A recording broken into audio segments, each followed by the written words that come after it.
السلام عليكم ورحمة الله وبركاته. سورة هذا لما أصحابتي أنت جانك حلو أنت عصب دبنتي بسورة هذا المقال كان وأنا قايح محمود أحمد مركب وحين الله هاي عيد مبارك إنك السعيد لما هذا محرجين أنا سف عن عيدين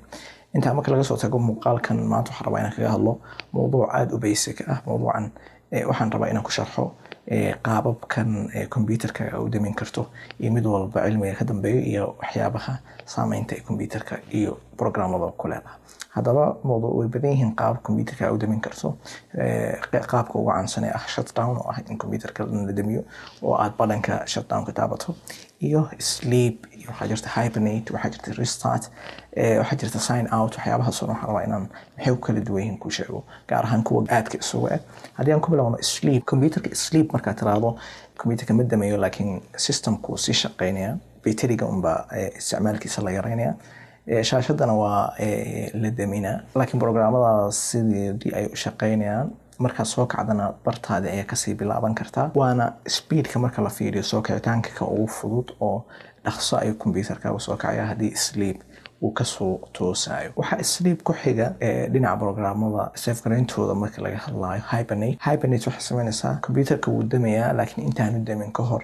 ayaa programmada RAM-ka inta laga raro waxa lagu safegaraynayaa diskiga kadibna marka computerku soo tooso programmada ayaa diskiga laga soo qaaday kadibna RAM-ka ayaa lagu shubayaa halkaas ayaan computerka aad ka sii isticmaali kartaa saas awgeed hibernate marka isticmaalayso computerkaaga programmada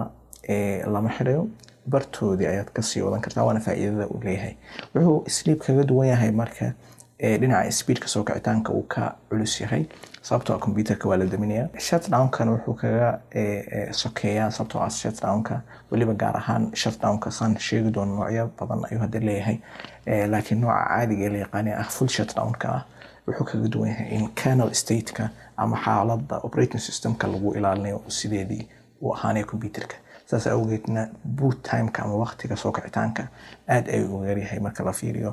shutdown-ka marka hibernate laga soo tago shutdown ayaa ku xiga shutdown noocyo ayuu leeyahay hadda laakiin sida caadiga ah waxay tahay in shutdown marka computerka tiraado waxay ka sameyn yihiin in programmada dhan la xirayo kadibna computerka la daminayo kadib markaa soo toosido computerka uu kasoo bilaabayo bilowga dhammaan systemka lasoo kicinayo kadib driverska kadibna sida ay kusoo galaya computerka waxaa jira hadda nooc cusub oo shutdown-ka ka mid ah oo Windows 10-ka lagu soo kordhiyey oo ah waxa la yiraahdo fast startup wuxuu sameynayaa marka computerka uu programmada xidho intaanu damin ka hor wuxuu save gareynayaa kernel state-ka ama xaaladda operating system-ka driverska iyo waxyaabahaas oo dhan kadib markuu damo computerka uu dib loo soo shido si dhaqso ah ayuu kusoo kacayaa asagoo isticmaalaya xaaladii hore ee computerka la save gareeyay ayuu kusoo kacaya intaa waxaa ku sii xiga nooca afraad wuxuu noqonayaa restart nooca loo yaqaano restart waxay noqonaysaa waa laba wuxuu la isku daray soo kicitaan iyo daminta waxay tahay waa full shutdown iyo soo kicitaan restart wuxuu fiican yahay marka aad rabto مثلا oo kale cilada computerka inaad xaliso gaar ahaan haddii uu ku furan yahay fast startup oo kale ma xalin karo ciladaha driverska waxyaabaha ka gala saas awgeed restart wuxuu ku sameynayaa in updates oo kale marka u baahantay in computerka la update gareeyo in مثلا oo kale drivers khaldamay oo kale ama shaqadoodii xumaatay oo kale in la ishagaajiyaan oo kale waxyaabahaas oo dhan ayuu restart-ka isna ku fiican yahay waxaa intaa soo raaca sign out oo ah computerka hadduu user badan leeyahay sign out inaad tiraado waxay ku geynaysaa qaybta userada meeshay ka galayeen ay ku geynaysaa wax loogu talagalo in just zone-ka computer kamid ah ee userka uu leeyahay in ay ilaaliso haddaba waxaa xusid mudan in maadaama Windows 10 lagu soo kordhiyey feature-kan ah in waxa loo yaqaano feature-kan fast startup loo yaqaano ah in dhaqso soo kaco waxa meesha laga saaray ama optionskii start menu laga helay ka maqan hibernate haddii aad rabto inaad ku darsato xagga intaan ku dhufanayo waxaan leenahay settings tag kadib waxaan ku dhufanaa system kadibna waxaan tegaynaa power and sleep marka xaggan tagto safxadan waxaa ku dhufanaysaa qaybta ay ku qoran tahay additional power settings waxaa ku dhufato waxaa xaggan kaaga furmaya safxadan oo ah safxad ka mid ah control panel halka settings ka tagtay waxaa si toos u tegi kartaa control panel hardware and sound kadibna power options labada dhinac waa ka tegi kartaa waxaa ku dhufananaa markaa safxadan joogto power options optionka ugu horeeya ay ku qoran tahay choose what power button does. markay ku dhufato waxa ku soo baxaysa qaybtan xagan waxa ka arkaysaa shut down settings in ay ku jiraan dhammaan options oo dhan turn on fast startup iyo hibernate sidee hibernate ugu soo dari kartaa qaybta ay ku qoran tahay waxaad ku dhufanaysaa change settings that are currently unavailable. markaa ku dhufatid qaybta waxaa arkaysaa inay ku furmayso qaybtan kadib haddii aad rabto hibernate inaad ku darsato xagga ayaa sax saaraysaa. haddii aad rabto inaad turn on fast startup oo marka hore sax kuu saaran sida ay ku hor qoran recommended ah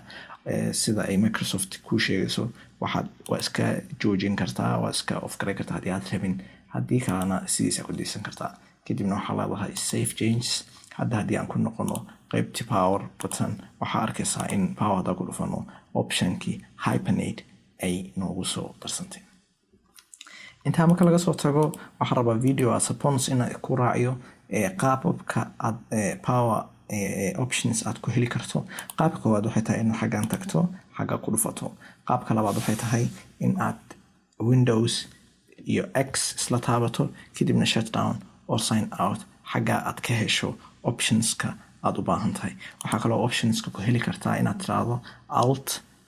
F4 kadibna waxaa kusoo baxaya safxadan oo iyadana ay ku jiraan optionska switch user oo ah inaad user ka bedelato programada xirin sign out oo kale inaad programada iska xidho iyo optionskii kale ee hadda sharaxnay kadibna okay aad tiraahdo. waxaa kaloo ku heli kartaa inaad tiraahdo control alt delete.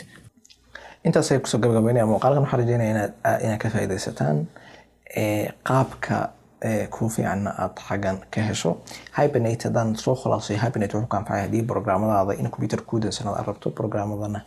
ay ku sii furnaadaan haddii aad rabto shut down haddii aad rabto in computerka oo dhan uu damo sleep sidoo kale haddii aad waqti yar inaad ka maqnaato computerka rabto restartna haddii aad update oo kale مثلا inaad u dirta rabto ay ku anfacaya. waxaan rajeynayaa inaad ka faa'iidaysan doontaan muuqaalkan. assalaamu calaykum waraxmatullahi wabarakaatuh.